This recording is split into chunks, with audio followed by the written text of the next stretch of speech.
I don't think I'm commenting on an operation that the Americans decided on with the Israelis alone. They can then complain that they aren't being helped in this operation which they decided on alone. It's not our operation. While the world was watching the Iran war, Macron quietly executed a historic operation. Over 6 months, through 26 separate transactions, France liquidated its last 129 tons of gold from US vaults. Old bars were sold in New York at record prices, replaced with new ones purchased in the European market. No noise, no diplomatic crisis, not even physical transport.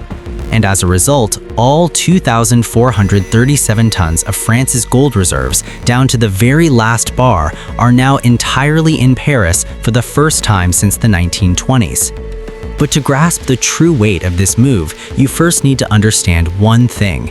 When a NATO ally pulls its gold from the US, it's not just moving metal, it's the oldest and heaviest declaration that the foundation of an alliance has been shaken. Macron did this silently, without anyone noticing, despite Trump. And it's not just France. Germany is preparing for this as well. First and foremost, we need to clearly understand what this operation entails, because what follows has the potential to shake up the entire European and global balance of power. Gold is the oldest and most tangible measure of trust between nations. Wherever a country keeps its gold, it considers that country safe. If it keeps it in its own vaults, it means it trusts in its own strength. If it keeps it in another country's vaults, it means it believes its relationship with that country is unshakable. And if it withdraws its gold, that is the clearest declaration that trust has ended. For over a century, France had kept part of its gold in the United States. Since World War II, Europe's major central banks have entrusted their gold to the famous vault of the Federal Reserve Bank of New York and Manhattan, in exchange for security, liquidity, and the American guarantee. This arrangement went unquestioned for decades, until Charles de Gaulle came along. Between 1963 and 1966, de Gaulle withdrew a large portion of France's gold reserves from the US. In 1966, he withdrew from NATO's military command structure. Washington called this a betrayal. Paris called it sovereignty. Exactly 60 years later, Macron opened the same playbook, but played a much more refined version. But to understand Macron's move, one must first see the context that drove him. And at the center of that context is Trump.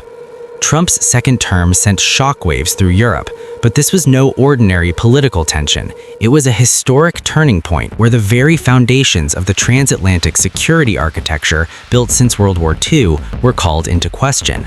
At first, there were threats of tariffs and trade war rhetoric, but it quickly escalated to a much deeper level. Defense Secretary Pete Hegseth, or as Trump preferred to call him, the War Secretary, openly declared that the US no longer had any primary interest in Europe's security. In the infamous group chat leaked by The Atlantic, it emerged that Hegseth had expressed his disgust for European freeloaders. This was not merely a momentary outburst, it reflected an official shift in policy, as evidenced in the draft of the Pentagon's new National Defense Strategy. And words turned into action. The Pentagon began systematically reducing the US military presence in Europe. Troops were withdrawn from Romania. The USS Gerald R. Ford aircraft carrier was redeployed from the Mediterranean to the Caribbean. In September 2025, Hegseth's Global Force Posture Review laid out a comprehensive plan for troop withdrawal from Europe. Congress sounded the alarm and included a provision in the 2026 National Defense Authorization Act prohibiting the number of US troops in Europe from falling below 76,000. The very figure speaks volumes. The very fact that such a number had to be set indicates that the Pentagon had planned to go far below that level.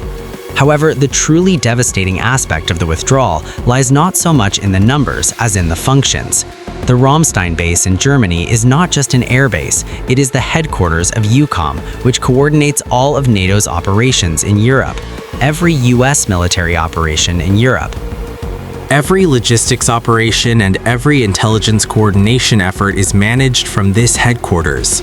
Meanwhile, Timișoara in Romania forms the backbone of Europe's strategic defense with its Aegis ballistic missile defense system, serving as the continent's primary line of defense against ballistic missile threats from Iran or Russia. The weakening or closure of these bases would directly undermine not only Europe's conventional, but also its strategic defense capabilities, and the redeployment of the USS Gerald R. Ford aircraft carrier, along with 3 destroyers from the Mediterranean to the Caribbean, effectively means that U.S. naval power in the Eastern Mediterranean, specifically the Suez-Cyprus-Libya triangle, has been reduced to 0. This region is critical not only from a military perspective, but also for energy security. A significant portion of Europe's LNG and oil supply routes pass through this triangle. The region left most vulnerable by this military vacuum is the Baltic states, Estonia, Latvia, and Lithuania, the thinnest link in NATO's eastern flank. The U.S. presence in this region is numerically small, but has a significant deterrent effect. Its withdrawal could be interpreted as an open invitation to Russia. Poland recognized the threat early on and increased its defense spending to 4% of GDP, twice the NATO average. But it is strategically impossible for Poland to shoulder the defense of all of Eastern Europe on its own. And Greenland. Trump openly demanded Greenland from NATO ally Denmark. He openly targeted the territorial integrity of an ally. And he said, I didn't call him, he called me. He's very proactive. He's a great guy. He's a deal guy. He's a deal maker type guy. And we need it for national protection. We need Greenland for national protection. They have a very small population. This was an unprecedented step in NATO history, a member state setting its sights on the territory of another member state. Denmark refused. Trump ramped up the pressure. A shockwave spread through European capitals. Today Greenland, tomorrow what? And when all this converged with the Iran war, the breaking point in Europe was reached.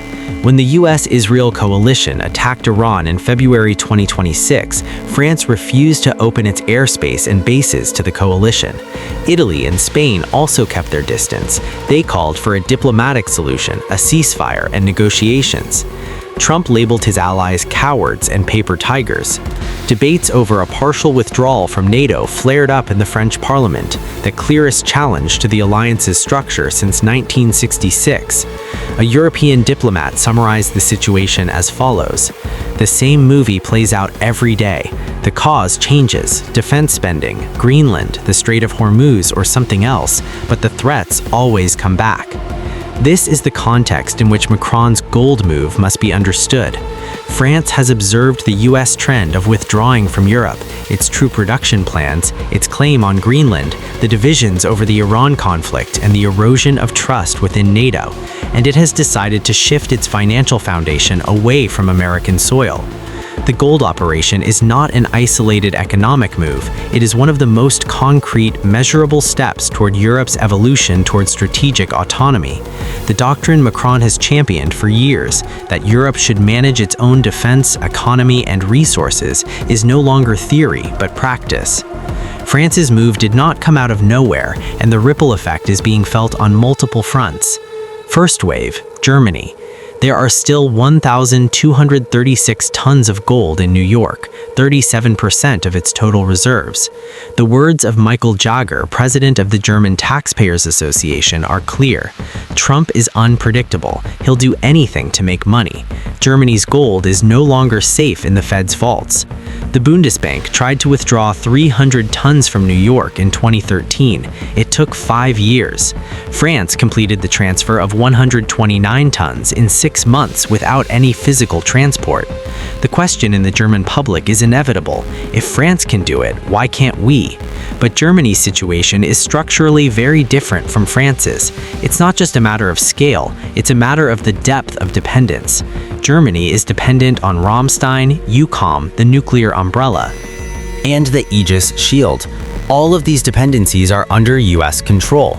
France, on the other hand, possesses an independent nuclear deterrent. It withdrew from NATO's military command in 1966, returned in 2009, but has always kept one foot outside. Behind Macron's ability to make this move lies France's structural independence. Germany does not enjoy the same luxury. If Berlin were to pull its weight, the retaliation from Washington could be far harsher. Second wave de-dollarization. France's gold move is part of a broader global trend. Central banks purchased record amounts of gold in 2025. China, Russia, India, and Turkey have been divesting from US Treasury bonds and accumulating gold for years. BRICS countries are establishing dollar-free trade mechanisms. Until now, non-Western countries have led this trend, but when a NATO ally, Europe's second-largest economy, takes a concrete step in the same direction, de-dollarization is no longer just the East's project. The message is no longer coming from Moscow or Beijing, it's coming from Paris. This signals a long-term threat to the dollar's status as the global reserve currency. Third wave, Europe's military restructuring. Gold is just the beginning. EU defense spending reached a record high in 2025. Germany alone established a 100 billion euro special defense fund. Poland is allocating 4% of its GDP to defense, twice the NATO average. The EU Commission allocated 1.5 billion euro for the European Defense Industry Program.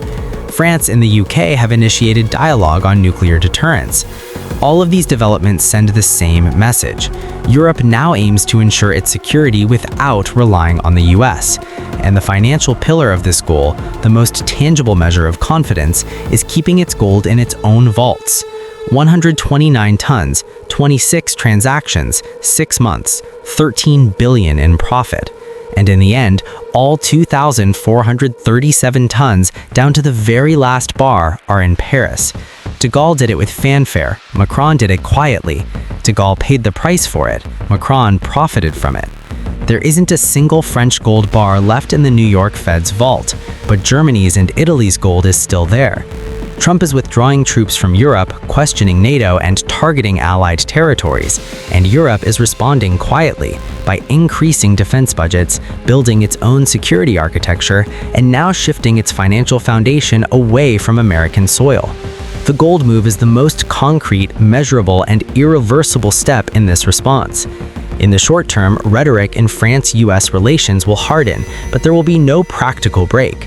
This relationship has always worked this way throughout history. In the long term, however, the era of Europe entrusting its security to Washington is coming to an end. France was the first country to walk out that door, and history shows that the first to leave is never the last to leave. So, what are your thoughts on this topic? Share your thoughts in the comments. Don't forget to subscribe to the channel and turn on notifications to stay updated on PPR Global's latest analysis. Thank you for choosing.